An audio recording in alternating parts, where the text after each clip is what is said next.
বন্ধুরা তোমরাও চাইছো বেস্ট কোয়ালিটির আয়রন বার দিয়ে তৈরি স্ট্রাকচার নিজে বানাতে, সাথে এটাও নিশ্চয়ই ভাবছো স্ট্রাকচার তো হলো কিন্তু কপার স্ট্রিপ লাইট কোথায় পাবো?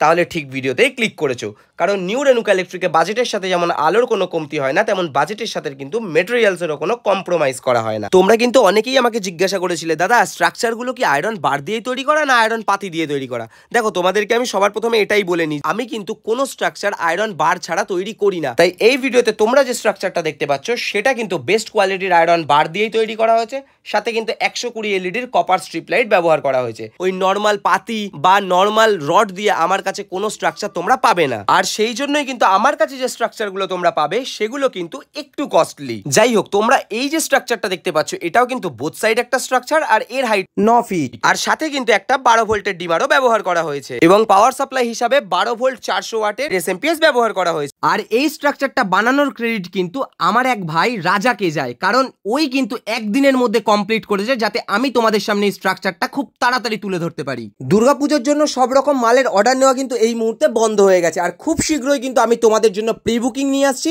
কালী পুজো এবং জগদ্ধাত্রী পুজোর জন্য। এরকম আরো ইনফরমেটিভ ভিডিও পেতে অবশ্যই নিউ রেনুকা ইলেকট্রিক চ্যানেলটাকে সাবস্ক্রাইব করে নিও। তাহলে আজকের মতো টাটা।